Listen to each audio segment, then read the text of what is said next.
Pryde's Picks is spoiler heavy and full of crude language. I swear like a sailor, and Lockheed's no better. Consider yourself warned.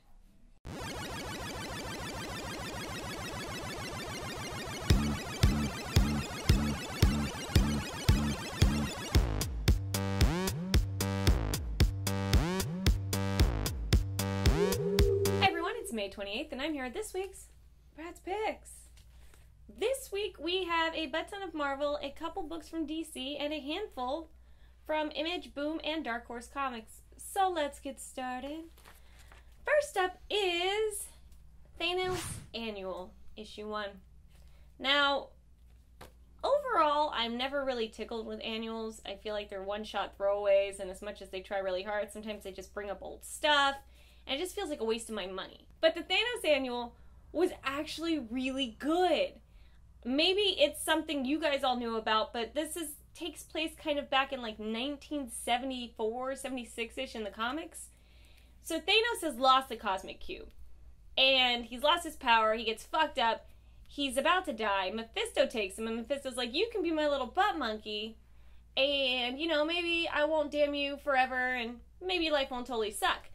Right when that's about to happen, Thanos is like, beat, weakened, just basically like mopey and emo and bullshit. Then an avatar of Thanos from the future shows up, and he's like, this isn't the way it goes, but he doesn't remember how it goes.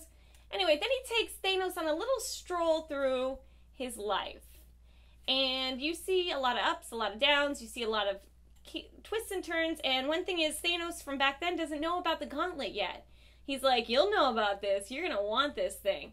He's like, but then you're destined to lose it. And Thanos is like, why are you telling me this? And it turns out he's not going to remember any of it, but we will. So basically, this whole narration is just for me and you. And I loved it, especially with Thanos coming out in the movie soon. I am going to give this a buy it now. Moving on to Original Sin, Avengers issue 30. Now, right now, the Avengers have this problem going on. There are these two worlds, two parallel universes that are coming together, and either they're both going to be destroyed, or one can survive and one can be destroyed. Tony Stark has decided that he's going to just destroy the alternate universe and just save ours, because he's a dickwad. And I don't know why the Tony Stark in the other universe isn't doing the same bullshit. Maybe he is. But while that's going on, like, it's fucking shit up in our time. And then a time gem shows up, and Cap has it. And he squishes it, thinking, I don't know what the fuck he's thinking. They get rocketed into 50 years in the future, and they go head-to-head with themselves in the future. And it turns out that they're not done jumping. They're about to rocket again into the future. And so they only have a few minutes to talk to their future selves. And future Hawkeye has beef with Tony and fucks his world up. And I was like, that's pretty awesome. He was like, this is what you get. You ruined everything. Ruined my life. And he's punching everyone's face in. It was definitely a good issue. Original Sin is turning out to be something really interesting. And I want to see where it goes. I'm going to give it a buy it now. Let's move on to Inhumans issue 2. Now, there's a Terrigen mist that has been released all over the world, and anybody with a slight bit of Inhuman DNA gets wrapped into a cocoon and just busts out with all these superpowers. Well, Medusa has decided, since her world's fucked up, she's going to set up a sovereign nation in the middle of, like, the bay, and she's going to welcome any of the new Inhumans into the fold. She's like, listen, we're a family, you're part of my team now, and meanwhile, all these humans with superhuman powers are, like, destroying stuff because they don't know what they're doing. And you find out, like, Inhumans have their whole life to wait for this transformation. I guess it happens around puberty or maybe a little after. But from the day they're born, they're trained to deal with whatever power is about to come out of them. Well, the humans that are getting this don't have that. They can't control that. And you kind of see a softer side to Medusa where she's almost a caring, motherly, sovereign figure. I'm enjoying this. I'd say wait for the trade. Moving on to Guardians of the Galaxy issue 15. Now, as last issue, the Guardians are all separate. They're all being fucked up in their own shape or form. Star-Lord's dad has him captive. Rocket Raccoon's being tested on. Groot is being torn to pieces. And nobody is making it out alive right now. It just looks rough. And this issue is the same thing. They're all still separated. They're all still living the hard knock life. Except they're starting to break free of their captors. Star-Lord jumps out a fucking window and, like, handcuffed behind his back, just jumps out a window. Because he's Star-Lord and he can do that and just survive, I guess. Groot gets thrown onto this planet with a couple of little brood and he's ripped in half, and he's like, oh, I'm Groot, and he's so sad. But he's free of his captors, so Groot's gonna be free soon. Rocket Raccoon's gonna bust his way out. They're all gonna meet up and be a happy, merry band. This didn't really push forward the arc at the moment. It seemed kind of like it was still petering where it was last issue. I'm gonna give it a read it on the shelf. Let's wrap up Marvel this week with another Guardians of the Galaxy book. Now, this is a prelude. And the thing about this is a scene from the movie, a very blurry scene from the movie. I feel like if they're going to do it, they should do it better than screen capping something out of the trailer teaser and throwing it on front of a comic and expecting me to buy it. I don't understand why they want to have two Guardians of the Galaxies going on right now, because it's obvious what's going on in continuity is they're all separated and fucked up. In this book, Rocket Raccoon and Groot are hanging out and they're teamed up and they're fighting bad guys and they're basically hired to steal something to bring it to somebody else, and they're going to get paid for it. And it's kind of like a Malcolm Reynolds thing. Like, he's not asking too many questions. He just wants the money. When he finds out what it is, he kind of has to change your heart a little bit. And it's basically a team buddy up mission. But I really don't need two Guardians of the Galaxy books going on right now. And this cover is bullshit, so I'm going to say piss on it. Let's move on to DC with 0 Year Batman, issue 31. Now, the Riddler has the city on lockdown, and every day he gets on this TV screen and he's like, listen, if you can give me a riddle that I can't answer, I'll set your city free and walk away and you guys will be free to go. It's been about a month he's been terrorizing these people in Gotham. Now, Batman has snuck in, and I predicted he was going to show up and be like, I've got a riddle for you, and then he's going to stump him, win the game. Well, I was kind of right in the fact that Batman does show up and he's like, I've got a riddle for you. But what he ends up doing is stalling Riddler while Gordon and Fox are trying to find his signal as to where Riddler is in the city so they can basically go after him. He says the real game here is to find Riddler, not to answer his question. So he's just supposed to keep Riddler on the screen long enough for them to track him. And the whole issue is very exciting. Like, there's so much action, and you feel like you're at the height of what's going on. And it turns out that this isn't even the final issue. Like, the next issue is going to be just the peak of what the story is going to be. But it was super exciting. My heart was racing. I was having a good time. And Batman's a badass. Even in a t-shirt with a little sprayed bat signal on it. Fucking badass. Buy it now. Let's move on to Batman Eternal issue 8. Now, this is the arc where Jim Gordon is locked up. There's a new commissioner in, and he's in the pocket of Falcone. So therefore, the new commissioner lets Falcone's men go all the time. Like, Batman catches a handful of them, ties them up, leaves them for the cops. The cops have to let him go. And then they're like, we can't book somebody that was caught by a vigilante, so they let him go. So Batman thinks and is beginning to realize that the city has dirty cops all around it. He doesn't know who he can trust. He never really did anyway. But this new lieutenant that was brought in by Gordon, he's starting to think he might be able to trust. The best part of this book was the beginning of it, watching Batman, like, fuck up. Crime after crime after crime of Falcone's men. He hits like a half dozen of them in one night. And Falcone, as much as he's trying to be a badass, I feel like he's shitting himself a little. And for that reason, this book is awesome. I'm not going to give it a buy it now. It's really close, but definitely wait for the trade because this arc is good. Let's jump into Dynamite Comics with Dr. Spektor issue 1. Now, Dr. Spektor can deal with the occult. He's a master of the occult. And he has his own TV show where he, like, goes toe-to-toe with vampires and then brings sunlight from a satellite that just shoots down and obliterates them. And when he's not, like, killing these super, super bad occult monsters, he's taking out these gypsy-esque, like, women that are just using their fake powers to swindle people out of their money. So he'll have specials where he sits down with them and he debunks them. And they show up because he pays them, like, a ridiculous amount of money.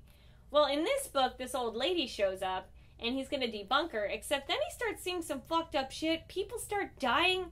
And it goes from being kind of like a fun little adventure of the occultist kind of TV show to shit getting real fast. He actually has powers, and it turns out that crazy old lady might as well. The book was enjoyable. It wasn't life-changing. I would say read it on the shelf and buy something good. Let's move on to Boom Studios with Nightbreed, issue 1. Now, this book is dark, it's twisted, it's basically real life, except that there are these monsters, vampires, and I'm not sure what other creepy crawlers of the night are in there. We've seen a woman that has scales and spikes, and we've seen vampires. And you see it in the past. These slaves are running away. A vampire shows up, fucks up their world, changes the slave lady into a vampire, and he's like, come live the night with me. And she's like, sure, boy, let's go. Cut to nowadays, and there's like this senator, and he's walking around, and he's having like glad handing and everything. And everybody invites him to this party, and he's like, no, I gotta go to bed. I got work to do in the morning. But instead he goes to a brothel. And then once he's in the brothel, he's taken to like a back room. And they're like, man, it's really nice to have a gentleman like you that can really appreciate this girl's special abilities and looks. And you're like, what the fuck am I about to walk in on? And she's this serpent sexy motherfucker, and apparently he's got a thing for her.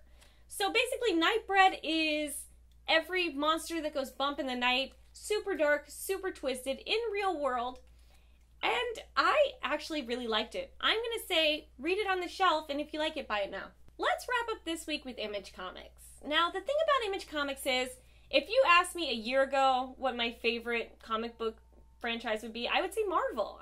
I'm a Marvel fangirl through and through. But this year, Image has really won me over with titles like Saga, Rat Queens, Revival. Walking Dead, not so much. But I feel like Image is, for me, one of my new favorite books to read. Any of their books turn out to be really interesting, really good.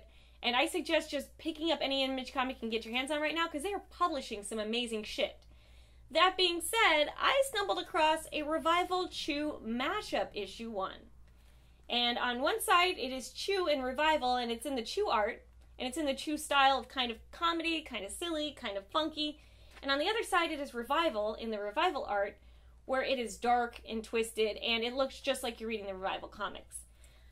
I would never have thought to mash up these worlds, but they did it in such a unique sense that I feel like if I've read a few issues of Chew, and I have read all of Revival, but I feel like I would pick up Chew now that I've seen it through the eyes and mashed with one of my favorite books. And at the same time, I feel like if I was a Chew fan, I would definitely pick up Revival, because this book is a blast. It's dark, it's twisted.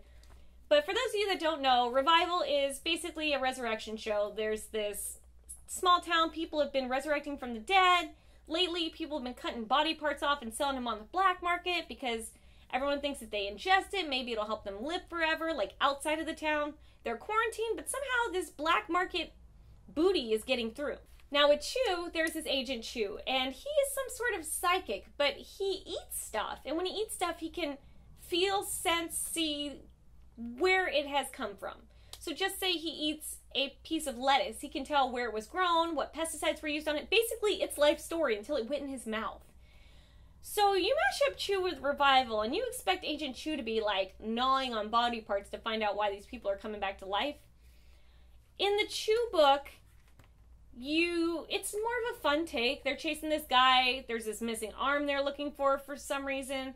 And it turns out there's a chef in town who suddenly became like a 4-star chef overnight. And when they go after him, he has attached this extra chef arm to his chest and he's making this awesome stuff. And I mean, it was silly and it was funny and quirky, but being a fan of Revival, I liked seeing my Revival actors, my Revival characters in that setting and seeing a different twist on them. So it was fun.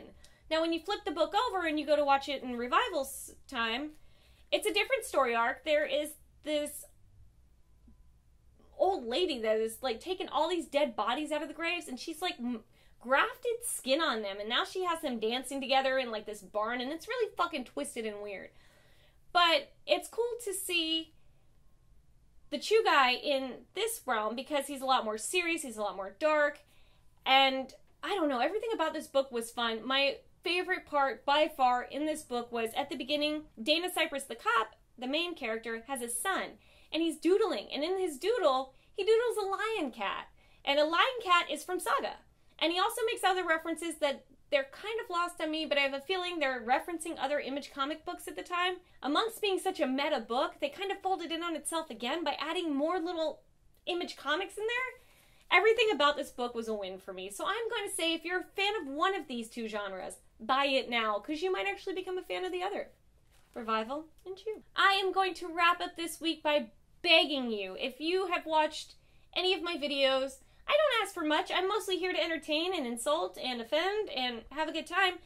But Welcome to Tate's is a comic book web series I have been working on, and our Kickstarter is days away. We're like hours away from being funded, and we're about $600 off. And if you have $5, $10, $20 to spare, if you would donate it, it would mean the world to me. We are so close to getting funded. This web series is going to be amazing. I will be in it. My friend Larry White's the main character. We have signed on an Ultron cosplayer that is fantastic, as well as Abby Darkstar, who has this phenomenal Poison Ivy cosplay that none can beat.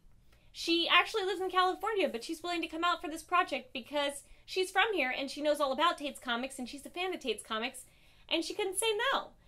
Please give it a shot. Donate any little bit you can. It would mean the world to me. And if you have a comic or anything you want me to promote or check out, I would be happy to return the favor. You don't even know. Thank you so much, and good night, everybody. Mwah.